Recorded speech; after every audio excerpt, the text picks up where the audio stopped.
ช่องวิสัย97เป็นช่องเล่าเรื่องเล่านิทานนิยายเสียงกรุณากดไลค์กดติดตามกดกระดิ่งแจ้งเตือนเพื่อจะบ่พลาดในคลิปใหม่ๆต่อไปภูมิใจเสนอนิทานพื้นบ้านเรื่องผีแม่ไม้ก่อนจะไปรับชมอย่าลืมกดไลค์กดติดตามกดกระดิ่งแจ้งเตือนเพื่อเป็นกำลังใจให้ทีมงานเฮ็ดคลิปต่อไป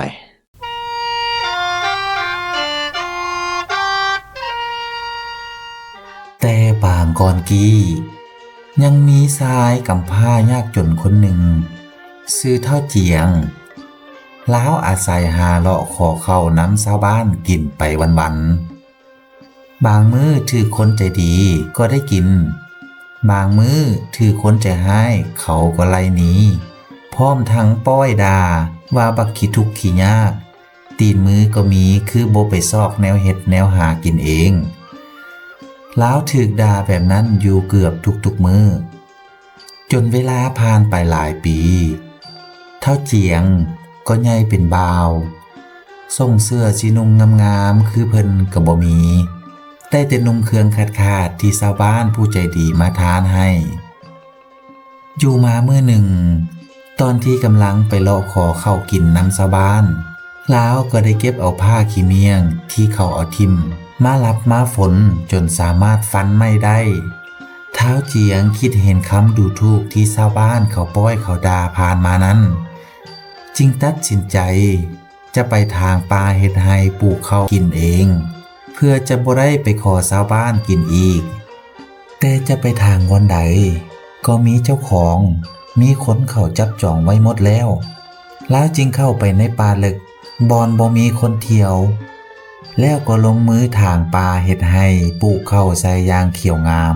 แต่ละมื้อเจียงก็เลาะเก็บผักหักนอขุดเผือกขุดมันกินประทังชีวิตอยู่ไปแบบนั้นเพื่อรอท่าข้าวสุกเต็มห่วงแล้วจะได้มีข้าวกินน้ำเพิ่นพร้อมทั้งตัดไม้มาปลูกเห็ดตูบน้อยๆอยู่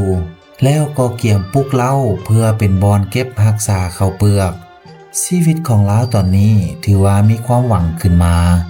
เพราะสามารถหากินได้ด้วยตนเองแล้วบ่ได้ไปเลาะขอข้าวเขากินคือดังแต่ก่อนล้าวก็ภูมิใจในตัวเองหลายผ่านไปหลายเดือนข้าวก็เริ่มสุกเหลืองเต็มไห้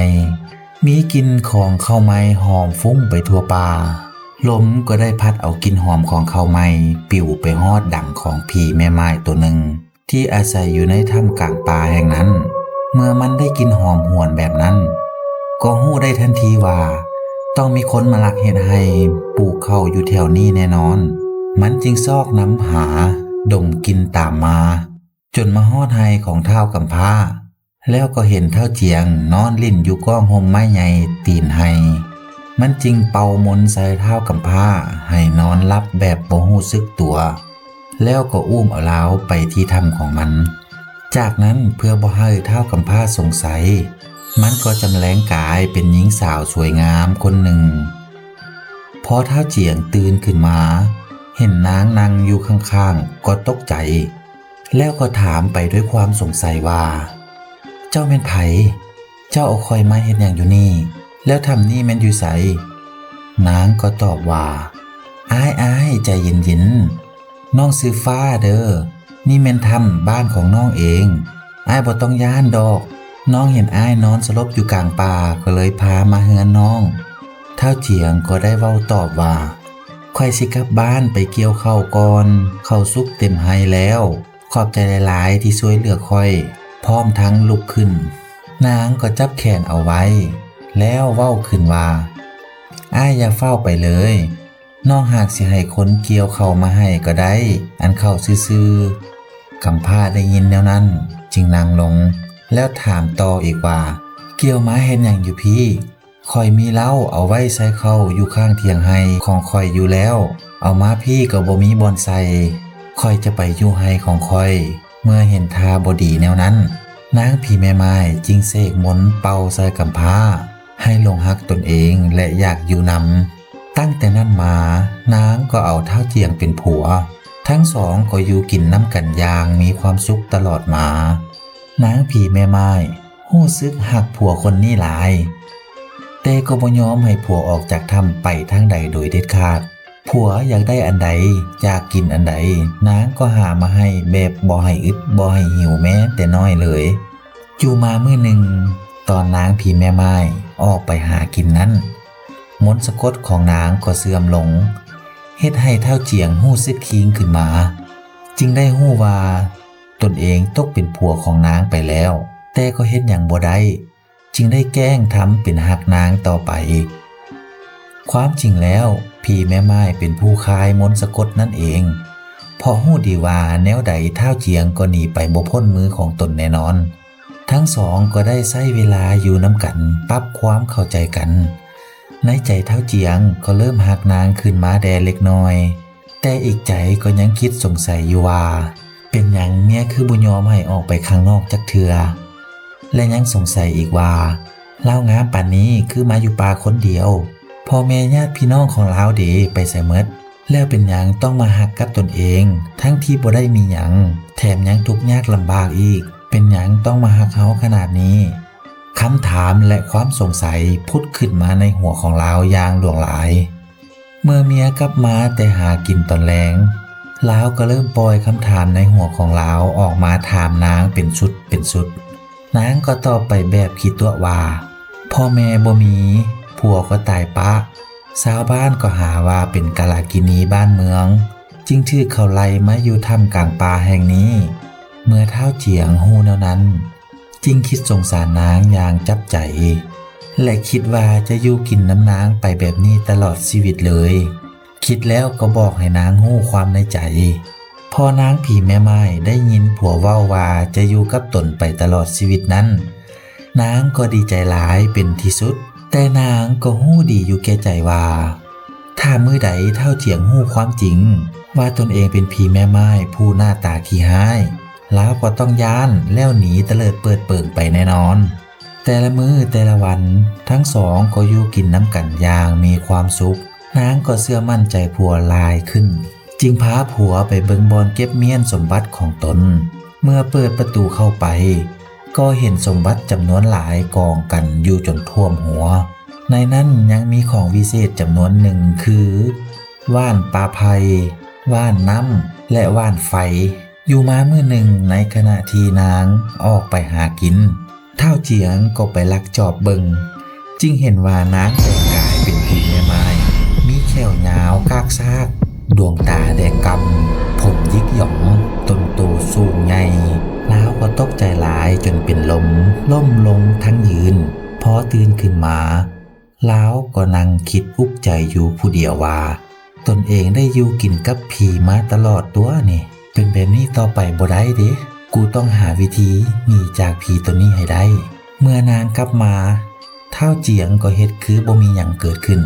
แล้วก็เฮ็ดตัวตามปกติที่เคยอยู่นำกันตลอดมาทุกมื้อเฒ่ากำพร้าก็พยายามเฮ็ดให้นางเชื่อใจยิ่งขึ้นแล้วสังเกตวิธีออกจากถ้ำของนาง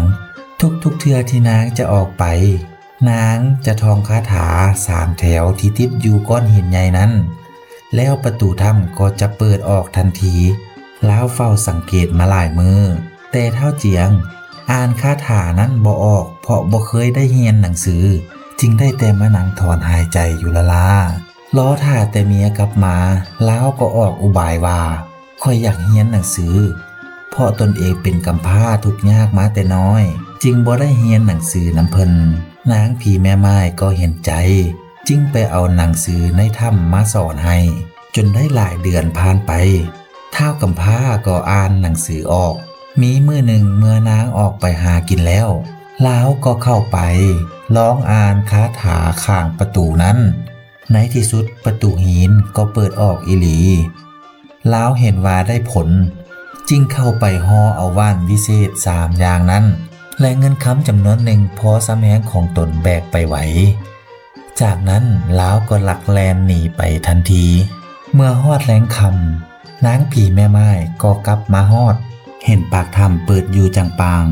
มันก็ฟ้าวแลนเข้าไปซอกหาเบิงผัวแต่ซอกจังใดก็บ่เห็นจึงคิดได้ว่าผัวของตนได้ลักหนีไปแล้วแน่นอนมันก็ไล่ตามห้อยตีนของผัวไป ท้าวกำพร้าทั้งแลนทั้งเหลียวเบิงขึ้นหลังไปอย่างบ่หยุดเสา